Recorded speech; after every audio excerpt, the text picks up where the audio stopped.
Halo semuanya, perkenalkan nama saya Kalem Wendy, mahasiswa dari Fakultas Kehutanan Universitas Mula Warman. Hari ini saya akan mempresentasikan hasil penelitian Saudara Gali Dian Pratama tentang kualitas papan plastik dari serbuk kayu sengon berdasarkan komposisi rasio campuran plastik limbah, polipropilen, dan biji plastik polietilen. Seperti yang kita ketahui, bahwa kebutuhan hasil hutan berupa kayu dan berbagai produk lanjutannya terus meningkat sejalan dengan perkembangan manusia dan teknologinya.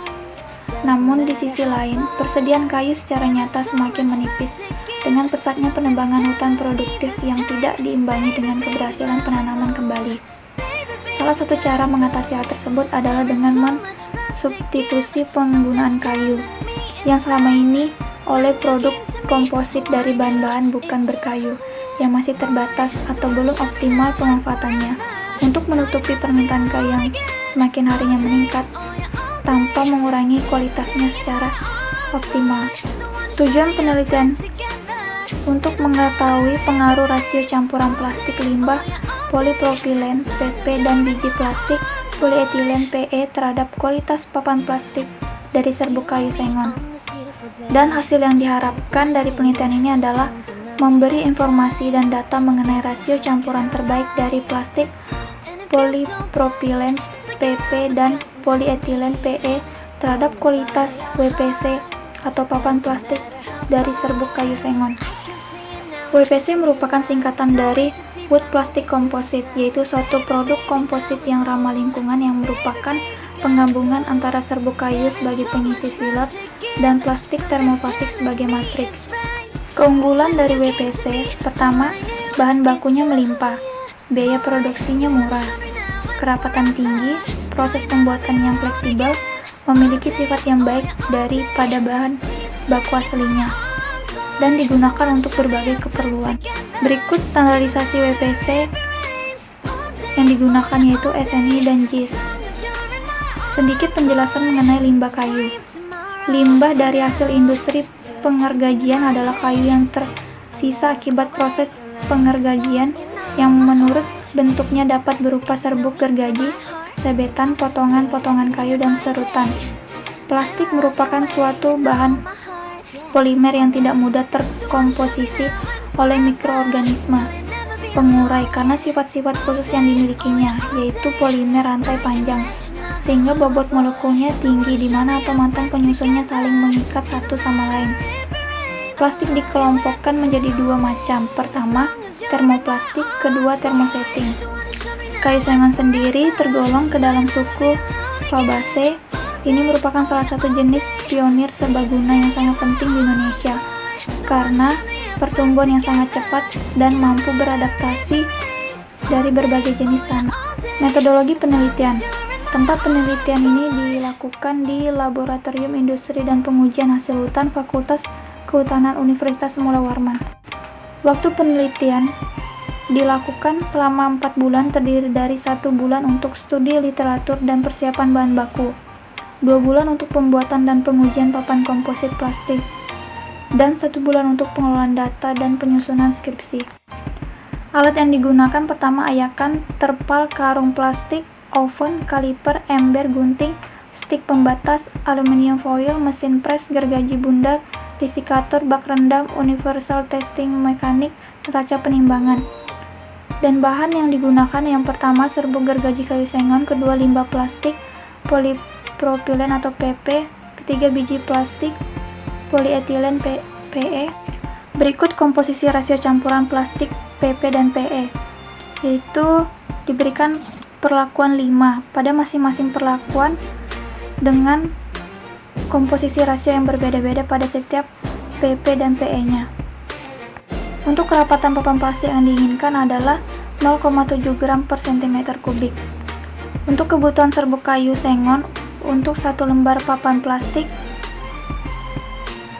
berikut perhitungannya, yaitu berat serbuk atau kering tanur 30% dikali berat papan plastik. Untuk berat serbuk kering udara 1 ditambah 0,13 dikali 209,024 gram. Hasil yang didapatkan 145,797 gram. Untuk kebutuhan plastik, untuk 1 lembar papan plastik, berat plastik PP dan PE 70% dikali berat papan plastik. Dan berikut perhitungan pada setiap perlakuannya. Dapat dilihat sebagai berikut. Dan proses pembuatan WPC pada umumnya yaitu serbuk kayu sengon dan plastik dicampur, kemudian dilakukan pencetakan, pengepaan, pengkondisian, pemotongan, dan pengujian sifat fisika dan mekanikanya.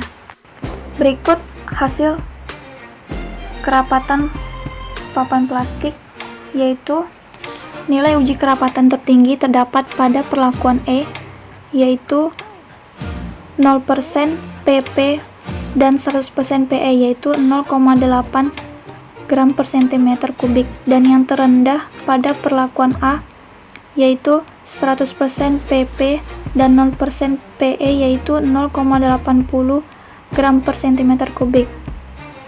Dapat dilihat hasil pengujian adanya peningkatan nilai kerapatan dari perlakuan A sampai perlakuan E dengan semakin meningkatnya komposisi plastik PE. Dan ini adalah analisis keragaman nilai kerapatan papan plastik. Karena pengaruh perlakuan antara plastik PP dan PE memberikan hasil yang tidak signifikan terhadap nilai kerapatan papan plastik yang dihasilkan, maka tidak perlu dilakukan uji atau LSD. Berikut analisis keragaman nilai kadar air papan plastik. Di sini pada tabel ini menunjukkan bahwa hasil yang didapatkan itu sangat signifikan. Bahwa perlakuan perbandingan komposisi plastik PP dan plastik PE berpengaruh sangat signifikan terhadap kadar air papan plastik yang dihasilkan. Berikut diagram kadar air. Nilai kadar air tertinggi diperoleh pada perlakuan A dengan rasio campuran 100% PP dan 0% PE, yaitu 11,91%, dan nilai kadar air terendah diperoleh pada perlakuan E dengan rasio 0% PP dan 100% PE, yaitu 11,15. Pada hasil pengujian kadar air dapat dilihat semakin sedikit rasio plastik PE yang dihasilkan dibandingkan plastik PP, maka semakin tinggi kadar air papan plastik yang dihasilkan. Hal ini disebabkan karena ukuran plastik PE relatif lebih besar. Berikut analisis keragaman nilai penyerapan air papan plastik. Hasilnya juga sangat signifikan. Papan plastik dari serbuk sengon berdasarkan plastik PP dan plastik PE berpengaruh sangat signifikan terhadap sifat penyerapan air papan plastik yang dihasilkan. Diagram penyerapan air pada papan plastik didapat nilai rataan yang penyerapan air tertinggi adalah 28,60% pada perlakuan A, 100% PP dan 0% PE, sedangkan nilai rataan penyerapan air terendah adalah 13,87% pada perlakuan E dengan komposisi rasio 0% PP dan 100% PE.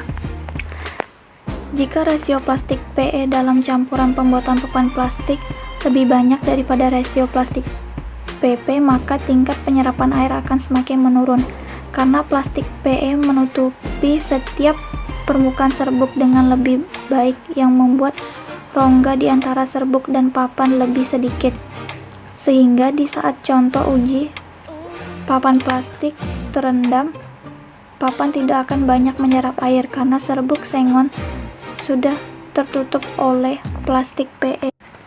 Berikut keragaman nilai pengembangan tebal papan plastik.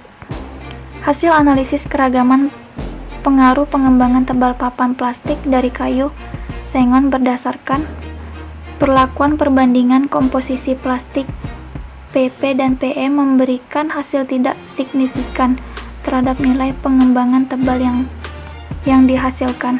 Dari diagram pengembangan tebal, hasil pengujian pengembangan tebal papan plastik yang dihasilkan setelah perendaman selama 24 jam diperoleh data bahwa nilai rataan pengembangan tebal tertinggi dihasilkan pada perlakuan A dengan rasio 100% PP dan 0% PE, yaitu nilainya 5,67%, sedangkan nilai rataan pengembangan tebal yang terkecil pada perlakuan E dengan rasio 0% PP dan 100% PE, yaitu nilainya 2,67%.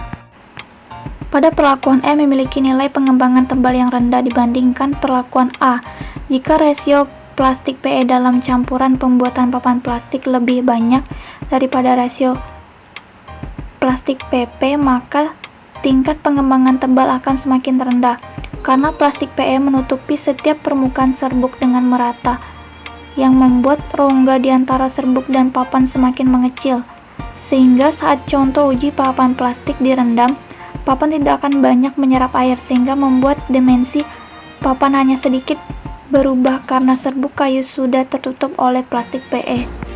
Berikut sifat mekanika papan plastik. Sifat mekanika adalah kemampuan kayu yang menahan beban di atasnya. Pengujian sifat mekanika papan plastik meliputi MOE, MOR, dan keteguhan tarik tegak lurus permukaan. Berikut nilai rataan hasil pengujian sifat mekanika papan plastik pada setiap perlakuannya. Analisis keragaman nilai MOE papan plastik. Dari tabel di atas, hasil perhitungan analisis keragaman pada nilai MOE di atas menunjukkan bahwa perlakuan berpengaruh sangat signifikan terhadap MOE papan plastik yang dihasilkan. Dari diagram MOE didapatkan hasil pengujian tertinggi oleh perlakuan A dengan rasio 100% PP, 0% PE, yaitu nilai sebagai berikut. Nilai pengujian MOE papan plastik yang dihasilkan menunjukkan bahwa rasio campuran plastik PP dan PE mempengaruhi nilai MOE papan plastik, karena semakin meningkatnya komposisi jumlah plastik PP, maka nilai MOE papan plastik akan semakin meningkat juga. Berikut analisis keragaman nilai keteguhan patah atau MOR papan plastik. Dari tabel ini, hasil perhitungan analisis keragaman pada nilai keteguhan patah di atas menunjukkan bahwa perlakuan berpengaruh sangat signifikan terhadap MOR papan plastik yang dihasilkan. Selanjutnya akan dilakukan uji LSD. Uji LSD perlakuan papan plastik dari kayu sengon berdasarkan komposisi plastik PP dan plastik PE terhadap MOR papan plastik. Hasil uji LSD pada tabel di atas menunjukkan bahwa semua perlakuan menunjukkan perbedaan yang sangat signifikan terhadap perlakuan lainnya, kecuali perlakuan A terhadap perlakuan B. Perlakuan C terhadap perlakuan E menunjukkan perbedaan yang signifikan, sedangkan perlakuan B terhadap C dan perlakuan C terhadap D dan E tidak menunjukkan perbedaan yang signifikan. Pada diagram MOR bisa dilihat nilai uji keteguhan patah tertinggi papan plastik adalah perlakuan A dengan rasio 100% PP dan 0% PE dengan nilai 32,82 dan nilai uji keteguhan patah terendah pada perlakuan E. Ini menunjukkan bahwa perbandingan rasio campuran plastik PE dan plastik PP mempengaruhi nilai keteguhan patah papan plastik. Karena semakin meningkat komposisi plastik PP, maka nilai keteguhan patah papan semakin meningkat. Hal ini disebabkan karena plastik PP memiliki sifat yang lebih kaku dan tidak gampang sobek, sehingga papan dengan kandungan plastik PP lebih banyak memiliki sifat keteguhan patah yang lebih tinggi dibandingkan dengan papan yang memiliki kandungan PE lebih banyak. Berikut analisis keragaman nilai keteguhan tarik atau IBIS papan plastik. Hasil perhitungan analisis keragaman pada nilai keteguhan tarik tegak lurus papan plastik di atas menunjukkan bahwa perlakuan berpengaruh sangat signifikan terhadap nilai yang dihasilkan. Nilai keteguhan tarik tegak lurus permukaan papan plastik yang terendah adalah perlakuan A, dan yang tertinggi pada perlakuan E, di mana perlakuan A sampai E meningkat. Perbedaan nilai IBS papan plastik pada penelitian ini dipengaruhi oleh perbedaan rasio campuran plastik PP dan PE di setiap perlakuan. Berikut gambar dari setiap perlakuan pada papan plastik. Kesimpulan dari penelitian ini yaitu: pertama, komposisi campuran papan WPC lebih baik adalah pada perlakuan C, yaitu dengan rasio 50% PP dan 50% PE. Kedua, sebagian besar dari hasil pengujian kualitas papan WPC memenuhi standar SNI dan JIS kecuali nilai MOE dan IBS perlakuan A dan B. Saran pertama, sebaiknya perlu diperhatikan dalam proses pencampuran, pencetakan serta pengkondisian untuk mendapatkan papan WPC yang terbaik. Dalam penelitian pemilihan bahan baku, terutama plastik polipropilen atau PP dari plastik bekas air kemasan mineral, harus dipilih yang bersih dari kotoran sehingga akan diperoleh kualitas plastik yang baik dan potongan plastik sekecil mungkin dan seragam.